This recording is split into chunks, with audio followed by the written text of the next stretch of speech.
Hi there, don't forget to click subscribe. This post was first published on creepypasta.org by user Khalil. Wyld Isle, Part 2. It was clear that it wasn't human, and it was also clear it was looking at me. I made sure all the doors were locked and I put the game back in the basement where I first found it. I decided tomorrow I'd call my brother and ask him about this game or whatever it was because none of this made any sense. How could a goat be driving a car? And how could it look just like the goat from the game? I couldn't even decide which seemed more insane. I know a goat driving a car is ridiculous, but this thing wasn't even truly a goat. Its facial features were human-like, creepy as you could think, but with a very human element, especially in the eyes and smile. It was as if you somehow mixed a goat with a very sadistic human being. Whatever you picture when you think of that, I promise this thing was even worse. I stayed up the whole rest of that night, but didn't dare to look out the window until it was light out. And when I finally did, that thing was thankfully gone. Once it was late enough for my brother to be up, I called him and asked about the game. He said he used to play it all the time and it was kind of dumb, but everything I said sounded crazy to him. He said it was always sunny and all the animals were super nice and he had never seen a goat. I thanked him and hung up quickly once I realized how crazy I probably sounded to him. I wanted to tell him more, but this seemed like the kind of thing that no one, especially not my very non-superstitious brother, would believe. What he said did not make me feel better. If anything, it was much worse. Why was the game like this if it's normally different? Why was this seemingly normal game so strange on my Wyld? I spent the next few hours trying to connect any dots, but none of it made any sense at all. I fought the urge to get in my car and start heading down to Georgia, because I was really starting to get scared. Something was wrong, deeply, fundamentally wrong, if something from a video game was also out in the real world, and if that something appeared to be an evil goat for lack of a better explanation. I thought about life and what humans all accept, and what it means on a bigger scale for this to be happening. The only local explanation to me was that the game had some kind of curse or something like that. You know something is crazy if the most logical explanation is a curse. The worst part was I had such a strong urge to play the game again. That may seem nuts, but I needed to see what was going on. It had gotten progressively stranger every day, and I had to see if that trend was going to continue. I also wanted to get a better look at the goat and see if I could shed any more light on what I could possibly be dealing with. I went down to the basement and grabbed the game. Even touching it made me scared, but I powered through. I turned the game on and almost jumped out of my chair. Unlike last time, I did see the goat, and it was standing in the middle of the map staring at the screen.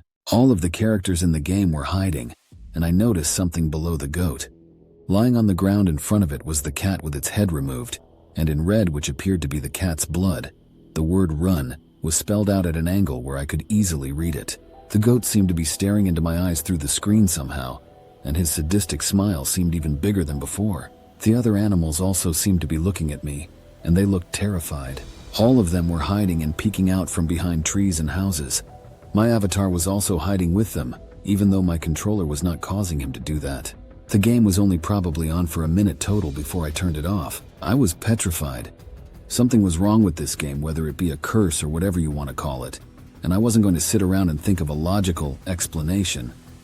I just wanted to get as far away from this game as I could. I grabbed the game and put it in the trash and took the trash can outside and walked it to the curb. Then I called my parents and asked if I could come down there for a bit, and they said that would be fine. I got ready to go as it was a very far drive and I likely would have to stop halfway and sleep in my car. I didn't care at all. I just wanted to get out of here. I had to be smart though, as it was getting dark and the snow was deep outside, so I made the tough choice to leave first thing in the morning.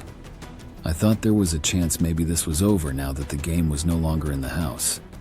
I'm not sure if I believed it at all, but it made the thought of sleeping one more night a little more bearable. I even unplugged the Y2 and the TV, the one in the living room and the one in my bedroom that didn't even work anymore.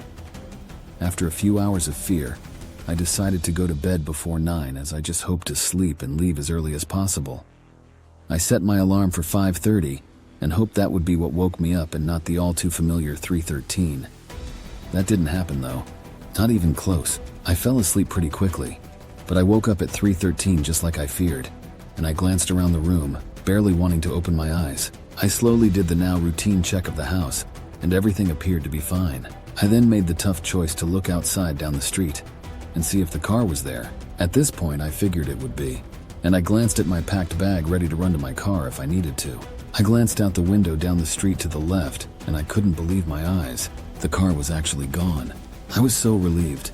I turned my head back down to the right to be safe, and I almost fell when I saw our driveway.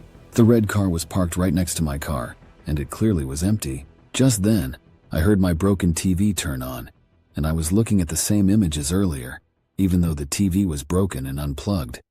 Not to mention that the W2 was in the other room.